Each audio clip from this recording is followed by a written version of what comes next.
Before we begin, take a moment to subscribe to the channel so you don't miss what comes next. Here we share powerful stories about real struggles, quiet courage, and lives changed by difficult choices. The call came early in the morning, before the sun had fully risen, at the hour when the world still felt suspended between night and day. Mary Walker would remember that moment for the rest of her life, not because of what was said, but because of how quiet everything became afterward. Her husband had gone to work before dawn, as he always did, leaving behind the faint smell of coffee and dust on his jacket. He never came home. A machinery failure at the ranch where he worked ended his life in an instant, leaving no room for goodbyes, no space for final words, only an absence that settled heavily into every corner of Mary's life. In a single morning, Mary became a widow. She was 34 years old, with a 6-year-old son who still believed his father could fix anything, and a newborn daughter who slept peacefully, unaware that her world had already shifted. Grief came first, heavy and paralyzing, but it was quickly followed by something more urgent and unforgiving. Survival did not wait for mourning. Bills arrived with the same consistency as before. Rent was due, food was needed, life moved forward without regard for loss. The first year after her husband's death blurred into a relentless cycle of exhaustion. Mary rented a small, aging house on the edge of a rural town in the Midwest, a place chosen not for comfort, but for affordability. The walls were thin, the floors uneven, and the heating unreliable in winter. She worked wherever she could find work, cleaning homes, helping at diners, sorting produce at local warehouses, taking on any task that would bring in enough money to keep the lights on. Her son learned early how to entertain himself quietly, while his mother rocked his sister to sleep after long days of labor. There was no room for complaints, no space for self-pity. Mary carried everything on her shoulders because there was no one else to do it. Despite the hardship, she refused to see herself as broken. Grief lived inside her, but it did not define her. What defined her was the quiet, persistent belief that her children deserved more than constant instability. She did not want them growing up measuring life in overdue notices and half-empty refrigerators. She wanted permanence, something solid that could not be taken away by a landlord's decision or an unexpected expense. It was during one of her rare afternoons off that she heard about the abandoned land.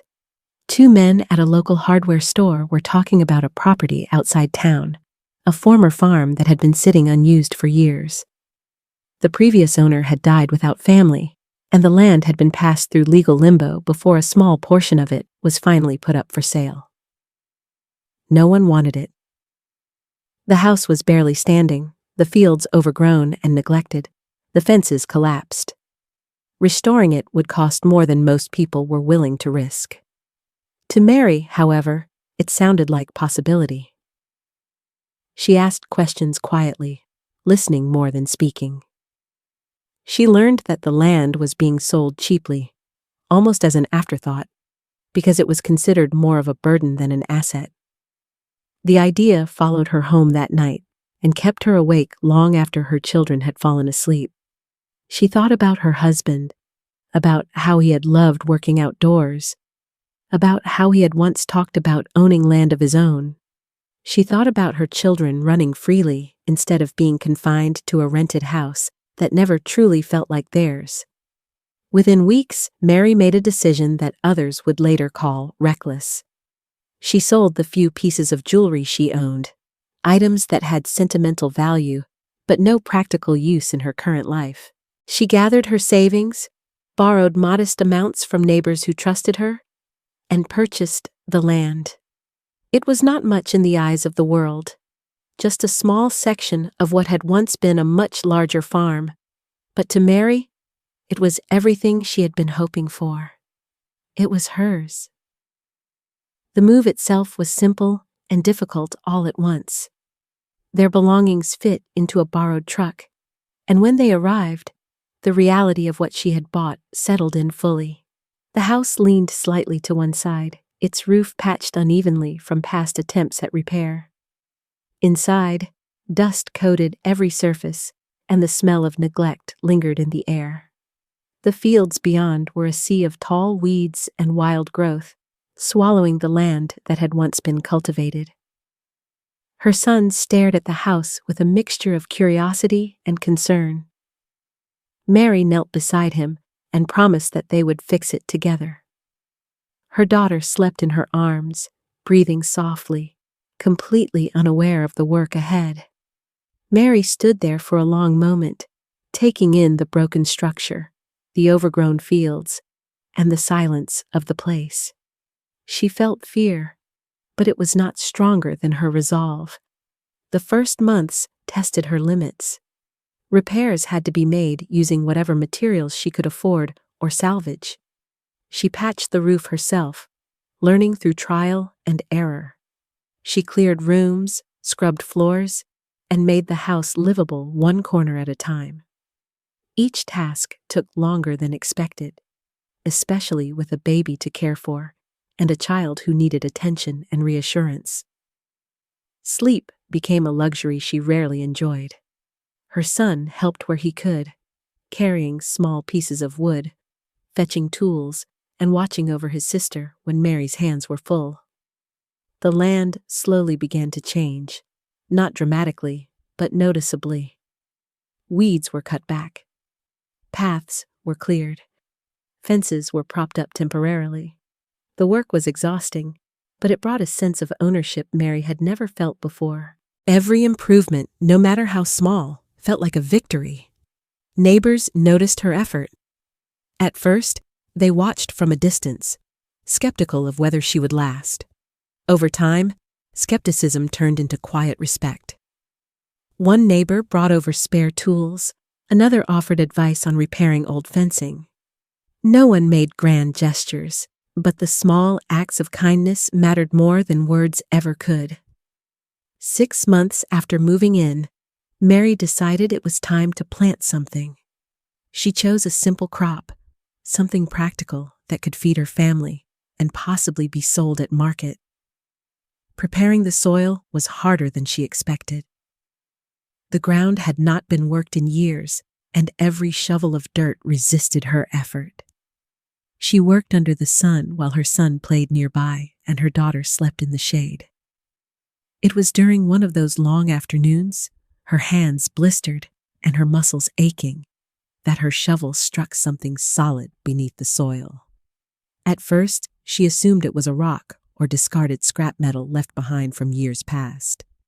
She dug around it, curiosity growing as more of the object was revealed. What emerged from the earth was a metal container, old and rusted, its surface scarred by time. Mary called her son over, and together they pulled it free from the ground. It was heavier than it looked, and when she finally forced it open, she realized immediately that what she had found was not ordinary debris. Inside were papers, carefully wrapped and preserved despite their time underground. She did not yet understand what they were, only that they mattered. Standing there in the field, dirt on her hands and sweat on her brow, Mary felt a shift she could not yet explain. The land she had fought so hard to claim seemed to be holding something back, something waiting to be discovered. As she gathered the documents and carried them inside, she had no way of knowing that this moment would mark the end of one struggle and the beginning of another far greater one that would test not only her strength, but the very meaning of ownership, justice, and community. Mary did not sleep that night. The metal container sat on the small kitchen table, its contents spread carefully across the surface, as if the papers themselves might drift away if left unattended. Long after her son had fallen asleep on the narrow couch and her daughter rested in a crib she had built from salvaged wood, Mary remained seated, rereading the documents again and again. At first, The words had seemed unreal, like something belonging to another life or another person entirely. Yet the more she read, the more the meaning settled into her bones, with a weight that was both terrifying and intoxicating. The papers detailed a will written years earlier by the former owner of the land, a solitary farmer who had lived and died without close family. In precise legal language, the document stated that all of his property was to be inherited by whoever restored the land and made it productive again. The will had been signed, witnessed, and dated long before the land had fallen into neglect. What made Mary's hands tremble was not only the existence of the will, but the accompanying maps and records. According to them, the parcel she had purchased was only a fraction of the original property. The land extended far beyond her fences, stretching into areas she had never even imagined were connected to her small farm. By dawn, Mary understood that she could not face this alone. She bundled the documents carefully and drove into town, leaving her children with the neighbor she trusted. The notary's office was old and modest, a place where time seemed to move more slowly. The man behind the desk examined the papers with growing seriousness, his professional detachment giving way to visible astonishment as he turned each page. When he finally spoke, his words confirmed what Mary had barely dared to believe. The will appeared legitimate, and if upheld, it meant that the land she had been working was legally connected to a much larger inheritance. The confirmation brought no immediate relief. Instead, it opened the door to complications Mary had not anticipated. The notary explained that much of the land described in the will had been sold by the state years earlier after being declared unclaimed.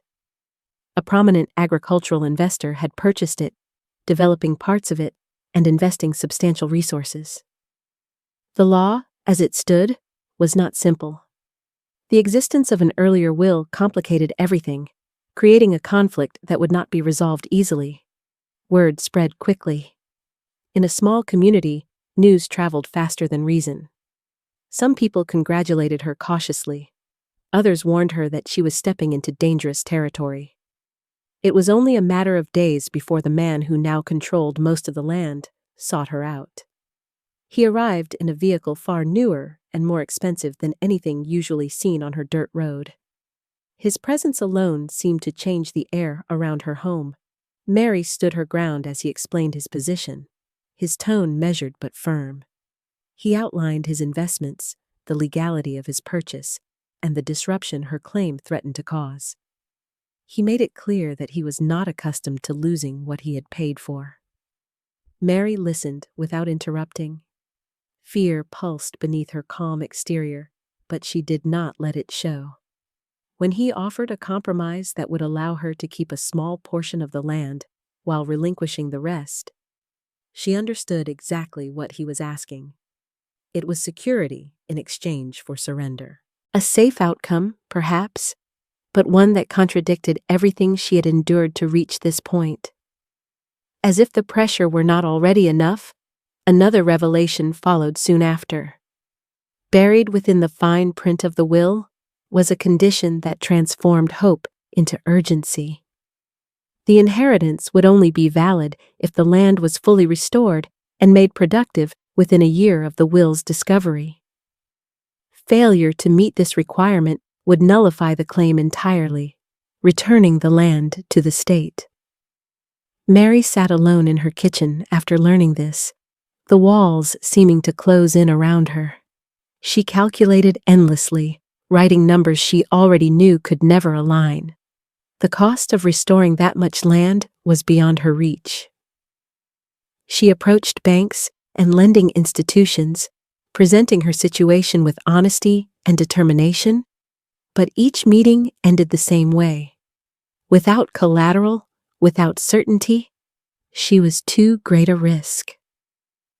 The reality settled in slowly and painfully. Even if she won the legal battle, she could still lose everything. The land, the home she had rebuilt with her own hands, the fragile stability she had created for her children, all of it hung on a deadline she could not meet alone. As she returned home that evening, the fields she had begun to cultivate no longer felt like symbols of hope. They felt like reminders of how little time she had and how much stood against her. The weight of the deadline settled over Mary's life like a constant pressure she could neither escape nor ignore. Each morning, she woke with the same realization pressing against her chest. Time was moving forward no matter how still she felt inside. The land outside her window waited patiently, indifferent to legal documents, financial realities, and fear. It demanded work, and it demanded it quickly. Yet every effort she made seemed impossibly small when measured against the scale of what was required. It was during this fragile period that the second offer arrived, one that came not with authority or legal language, but with polished confidence and the promise of security. A woman from her late husband's family, someone Mary had met only a handful of times before, appeared at her door one afternoon. She carried herself with the ease of someone who had never worried about choosing between necessities. Her presence filled the modest room, drawing attention to the contrast between their lives. The woman spoke calmly and precisely, demonstrating that she knew far more about Mary's situation than Mary had ever intended to share. She knew about the will, the land, the looming deadline, and the refusal of the banks. She offered what Mary could not obtain anywhere else: enough money to restore the land properly and meet the requirements of the inheritance. But the offer was not a gift. It came with conditions that struck at the core of Mary's identity and independence. The proposal demanded control. Control over the land's finances, over the decisions Mary would make, and, most painfully, over her children's lives during the restoration period. The logic was presented as practical and responsible, framed as concern for the children's well-being and the protection of the investment. But Mary heard something else beneath the words. She heard the familiar suggestion that she was not capable on her own, that survival required submission. That night, Mary sat alone after her children had fallen asleep, staring at the walls she had repaired herself. The offer promised safety, structure, and certainty. It also promised a life lived under someone else's authority. She thought about her children growing up away from her, even temporarily, learning to associate comfort with distance and love with conditions. The thought hollowed her out. The next morning, her decision was already made. She declined the offer, fully aware of what she was giving up. When the door closed behind her visitor, Mary felt fear surge through her, but beneath it was something steadier. She had chosen herself. She had chosen her children. Whatever happened next would happen on her own terms. News of her refusal spread quickly, just as everything else had.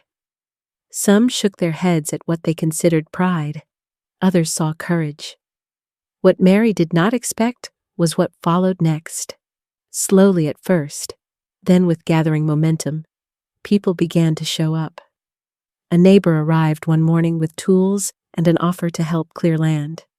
Another brought extra seed. Someone else spread word that help was needed, not for pay, but for purpose. Mary tried to refuse at first. She insisted she could not ask for such sacrifice, but she soon realized that this was not charity being extended downward. It was solidarity reaching outward. These were people who understood what it meant to be overlooked, to be outmatched by systems designed for those with money and influence. Helping Mary was not just about her land. It was about proving something to themselves as well. Workdays became communal efforts. People came before their own shifts and stayed after sunset. Children played together while adults labored side by side. Food was shared. Laughter returned to the land, mixing with exhaustion and determination.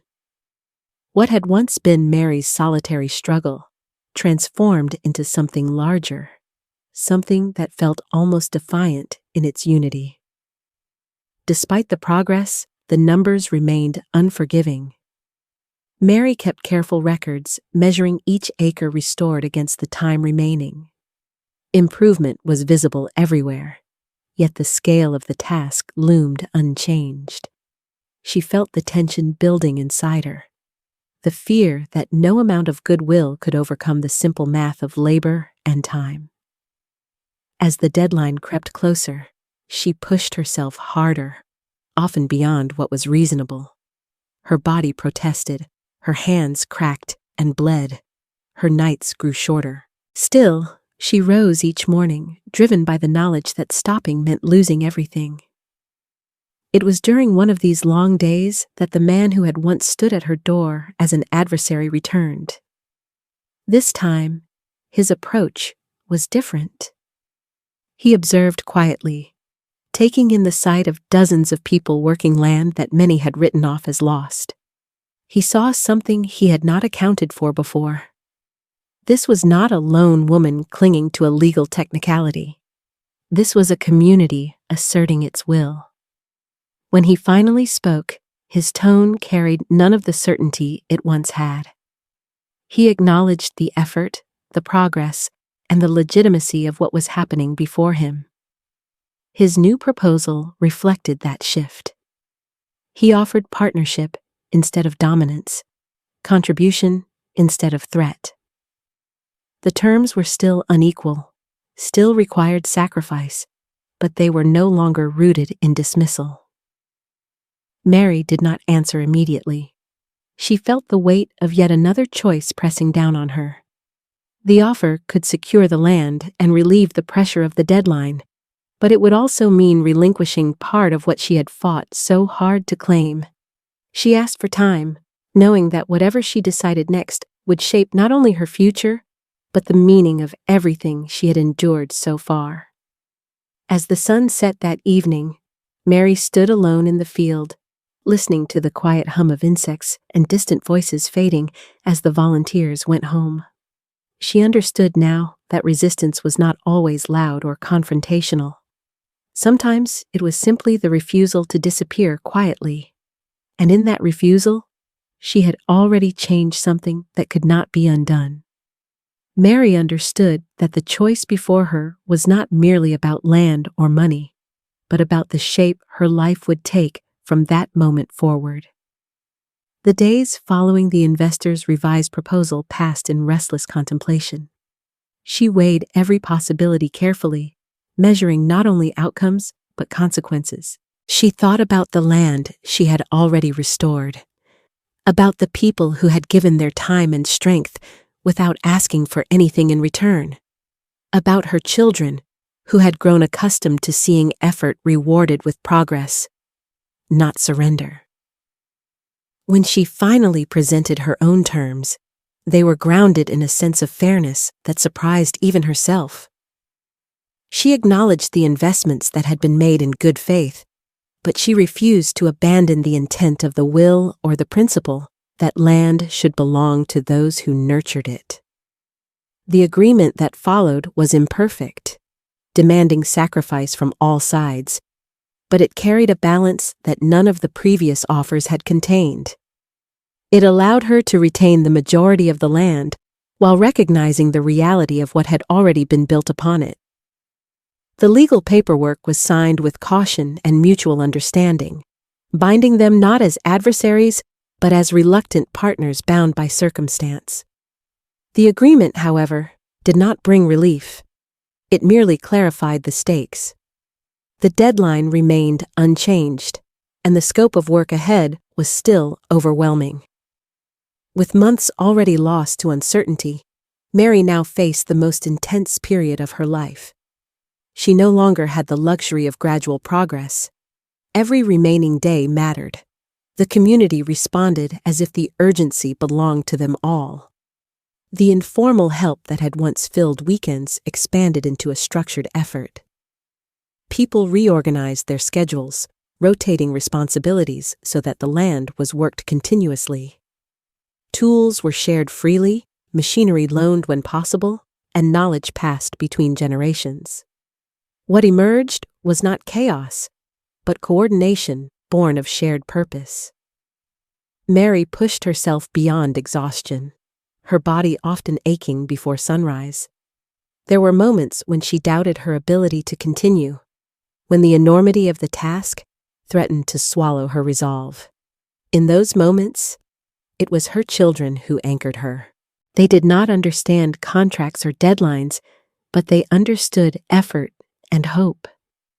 They saw their mother persist even when the outcome was uncertain, and that example became a quiet source of strength. As the months passed, the land transformed in visible ways. Fields that had been choked with weeds now showed orderly rows of crops. Fences stood straight where they had once collapsed. Irrigation systems functioned where dry soil had cracked under the sun. Still, as the final weeks approached, it became clear that one section remained untouched. 5 acres of difficult terrain lay beyond the main fields, dense with rock and hardened earth. It was the last obstacle, and it seemed almost cruel in its timing. An inspection revealed the truth Mary already feared. Without that final section restored, the conditions of the will would not be met. There were no extensions, no allowances for effort or intent. The land had to be productive in full, or the claim would fail entirely. That night, Mary faced the possibility that despite everything, it would not be enough. She did not give in to despair.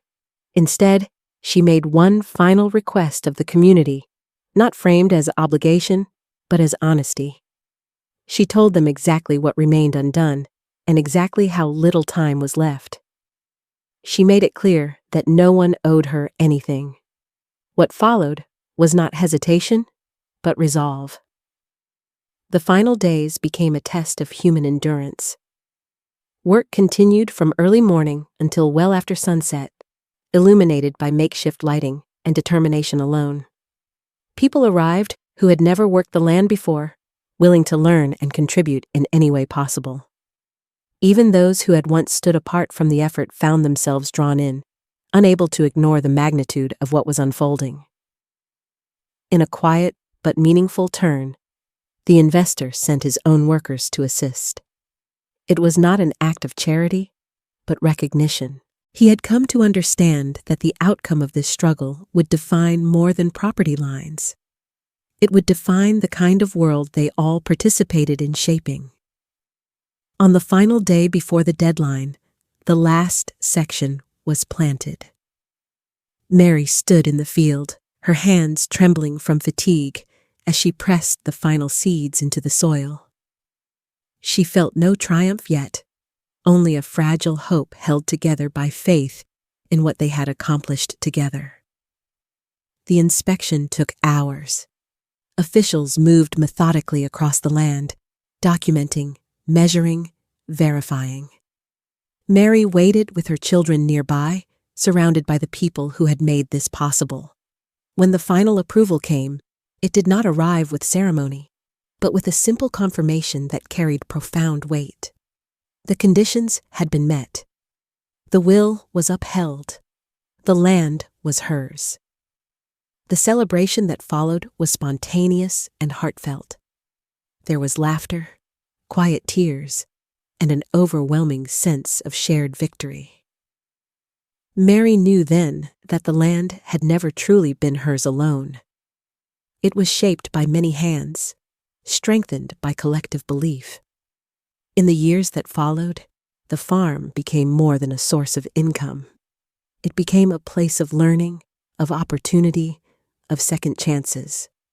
Mary repaid what she could, helped where she was able, and never forgot the support that had carried her through the impossible. Her children grew up rooted in effort and community, understanding that resilience was not solitary, but shared. Time softened the memory of struggle, but never erased its lessons.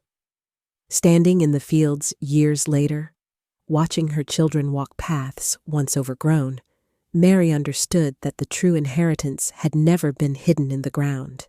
It had lived in the willingness to fight for what mattered, to trust others, and to believe that even the most abandoned places could be restored when people chose not to walk away. If this kind of story speaks to you, stay with us and explore the other videos on the channel. And if you find meaning in what you hear, share this video. Someone else may need this story today.